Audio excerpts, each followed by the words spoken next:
ஓம் வராகி தாயே போற்றி போற்றி. என் அன்பு குழந்தையே, உன் துணையின் இரகசிய உறவை பற்றி உன்னிடம் தகவலை கூற வந்திருக்கின்றேன்.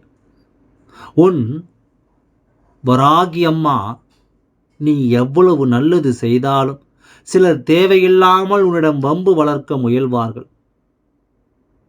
என் அன்பு குழந்தையே, உனக்குத்தான் நான் சொல்லிக் கொண்டிருக்கின்றேன். அதே விழிப்போடு இருந்து நீ தவிர்க்க முயற்சி செய். உன் கடமைகளை நீ சரியாக செய்து வருகின்றாய். அதை நான் பார்த்து கொண்டு தான் இருக்கின்றேன். அதற்கான பலன்களை நீ பெற தகுதி பெற்றுள்ளாய். உன்னுடைய நியாயமான வேண்டுதல்கள் பரிசளிக்கப்படும். உன்னுடைய நல்ல மனதை புரிந்து கொள்ள உன் உடன் இருக்கும் உறவுகள் முயல்வது இல்லை. ஆனால் உன் மனதை நான் முழுதாக அறிவேன். உன் நல்ல மனதிற்கு நான் எப்பொழுதும் காவலாக இருப்பேன். உன் துணையின் இரகசிய உறவு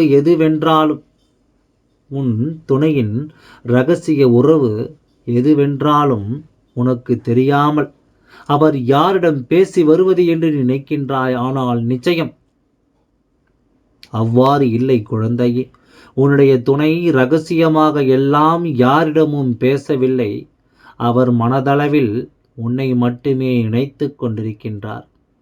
வேலை பளுவால், வேலையின் காரணத்தினால் யார் யாரிடம் பேச வேண்டிய சூழ்நிலை ஏற்பட்டு விட்டது. அதனால் மட்டுமே அவர் சென்று தனியாக பேசுகின்றார். ஆனால் அவர் மனதில் நீ மட்டும்தான் இருக்கின்றாய். நடந்ததை நினைத்து வருந்தியது போதும். அனைவரும் கைவிட்டு விட்டார்கள் என்று எண்ணும் வேளையில் என் கரம் உன்னை நோக்கி வரும். அதை இறுக பற்றிக்கொள். நான் எதையும் கவனிக்கவில்லை என்று மட்டும் நினைத்து விடாதே. அனைத்தும் என் அனுமதிப்படியே நகர்கின்றது. அனைவருக்கும் கர்மா என்பது நிச்சயமான ஒன்று.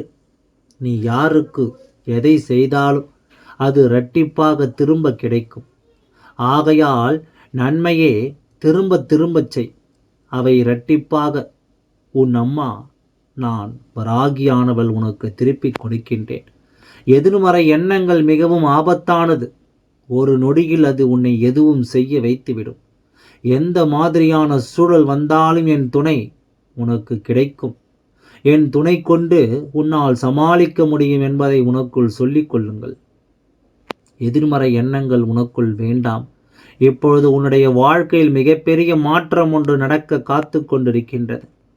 நீ வாய் திறந்து சொல்ல முடியாத வேதனைகளை நான் கண் திறந்து பார்த்து கொண்டிருக்கின்றேன். நிச்சயம் உன்னுடைய வேதனைகளுக்கு பலன் கிடைக்கும்.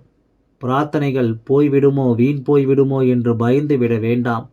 என்மேல் நம்பிக்கை இருக்கும் வரை அது வீண் போய் விடாது. நான் நினைத்ததை நிச்சயமாக நான் உனக்கு கொண்டு வந்து சேர்ப்பேன் என்று என்னை நம்பு. நான் இருக்கின்றேன். இனி எல்லாம் நல்லதாகவே நடக்கும். ஓம் வராகி தாயே போற்றி போற்றி. நன்றி, வணக்கம்.